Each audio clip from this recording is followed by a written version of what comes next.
This is the APB 4.7 gravitational force lecture. It's on Newton's laws of universal gravitation. It's the next step in studying F equals ma, Newton's laws.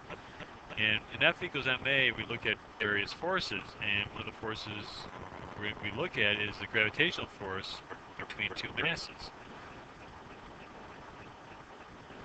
So the definition here that we have for the Newton's law of universal gravitation is that every particle in the universe exerts an attractive force on every other particle. A particle is a piece of matter small enough in size to be regarded as a mathematical point. For two particles that have masses m1 and m2 and are separated by a distance r, the force that each exerts on the other is exerted along the line joining the particles and has a magnitude given by this equation, F equals G m1 m2 over r squared. And you'll notice a capital G. That's different than small g. Capital G is called the Newton's constant, Newton's gravitational constant. It is not 9.8. It has a value of 6.673 times 10 to the negative 1, or 10 to the negative 11. So I just use in class, I'll use 6.67 times 10 to the negative 11 Newton meters squared per kilogram squared. And that's a constant. It stays the same in all cases. It doesn't matter what situation you're in. Capital G has that value. It's different than small g. Small g is gravity due to a certain planet. And that can change from planet to planet. This capital G will never change in what location you're in.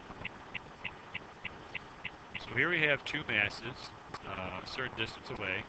They can be the same mass or they can be different size masses or the same mass. The force of attraction between the two is exactly the same. So for example, the force the Earth pulls me down with is exactly the same force that I pull the Earth up. The equation F equals G m1 m2 over r squared can be used to calculate that force, the gravitational attractive force between those two masses.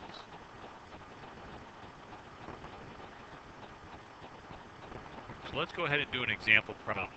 We have what is the magnitude of the gravitational force that acts on each particle in figure 4.10, assuming m1 equals 12 kilograms, approximately the mass of a poison, and m2 is 25 kilograms, and r has a distance between them of 1.2 meters. So this is things we may find in everyday life, with everyday distances, 1.2 meters. So let's go ahead and calculate the gravitational force between these two masses. So we go ahead and we plug in our equation. F equals G m1 m2 over r squared. The G you see right there, that's this 6.67 times 10 to the negative 11. M1, 12 kilograms. M2, 25 kilograms. And r squared is 1.2 meters. If you haven't done so already, you could pause the video and check yourself to make sure you get the answer right. So our answer comes out to be, when you calculate it, 1.4 times 10 to the negative 8 newtons. It's a very small number. Gravitational force between two small masses is very small. Now we look at the mass of the moon and the mass of the Earth and what the gravitational force between those two masses will be. And we know that's a much larger force, but we also know that those masses are much larger. And what's another interesting point to make is that the force acting on the moon and the Earth is the exact same size force as the force acting on Earth and the moon. So the gravitational force that each uniform sphere of matter exerts on the other is the same as if each sphere were a particle with its mass concentrated at its center. The Earth has a mass m sub e, and the moon has a mass m sub m, approximately such uniform spheres. So you take the whole mass and concentrate to a point at its center. The distance you measure, you'll notice, is from the center of one mass to the center of the other mass. That's your R value. You'll hear the word weight, and that's all that is gravitational force. Weight is just another way of saying F sub G, gravitational force. The weight of an object arises because of the gravitational pull of the Earth. So my weight exists because the Earth is pulling down on my mass. The weight of an object on or above the Earth is the gravitational force that the Earth exerts on the object. The weight always acts downwards towards the center of the Earth, on or above another astronomical body. weight is the gravitational force exerted on the object by that body.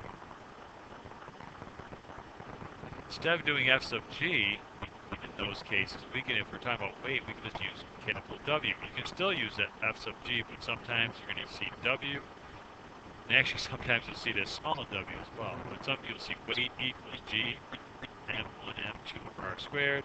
You see F sub g. They really, F sub g and weight mean the same thing. That's what this comes down to. One thing that we need to understand, though, is that when you take a mass way up here above the surface of the Earth versus having that same mass at the surface of the Earth, the weight will be different. Your R value, small r value, is different, so your weight will be different. And as you get further and further and further from the surface of the Earth, your weight will become less and less and less. On the next slide, we see that we can graph this change in weight and your distance from the Earth.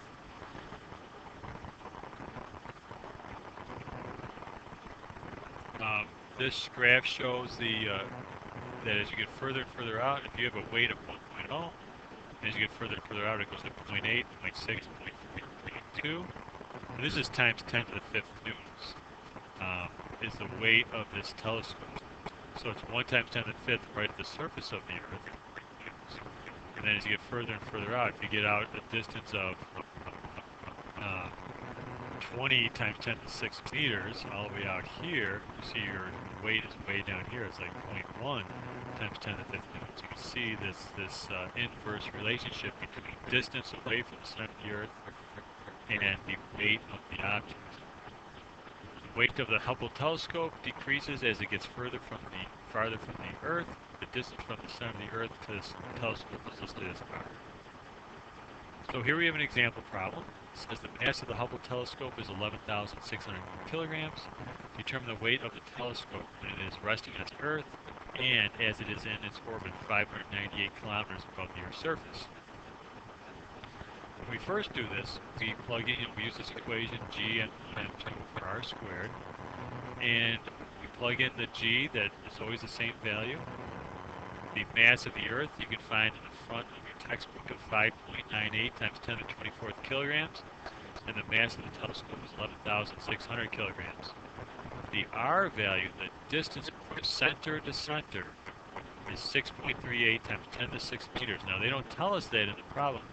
That's the radius of the Earth. You can find that in the front of the textbook, the radius of the Earth, and you end up, when you calculate all that, 1.14 times 10 to the 5th newtons. Now, if we do part B,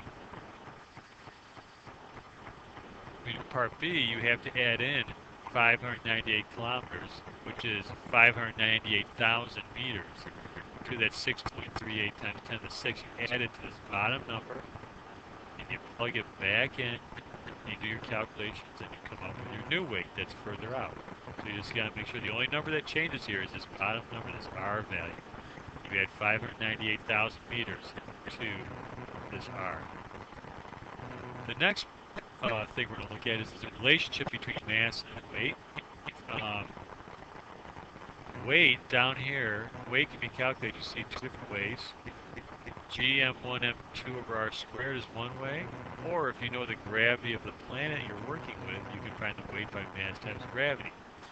Now, you can also calculate gravity by saying G equals. Now, in this particular situation, we want to look at what gravity is. There's an equation for calculating gravity on the surface of the Earth. And if we line these two equations up, we'll notice that mass and mass is right here. So if you cross those out, what you're left with is gravity equals capital G times the mass of Earth in this case, or it could be the mass of the planet, all over r squared. So that means you can find G at the surface of the Earth if you make r the radius of the Earth, or you can find the gravity of the planet. You can make r the radius of the planet. But you can also go above the surface of the Earth and find out what gravity is at different locations as you get further and further from the center of the Earth. So this is an equation right here that you are going to want to write down, put in your equation sheet. It allows you to find gravity at the the surface of a planet or some distance above the planet's surface, what the gravity of that planet is. This is another useful equation to use in our physics problems. The last slide is just kind of a review of what we've been doing. The question says one object has a mass m1 and the second object has a mass m2, which is greater than m1. The two are separated by a distance 2d. A third object has a mass m3. All three objects are located on the same straight line. The net gravitational force acting on the third object is 0.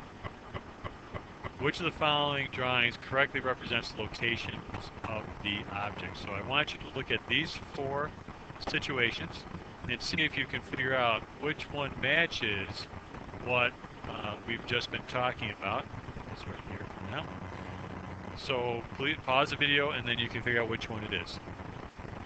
So hopefully you picked D. Since M2 is a larger mass, this mass right here is larger, and this mass here is smaller. M3 has to be closer. M3 here has to be closer to M1 in order to overcome the gravitational force from larger M2.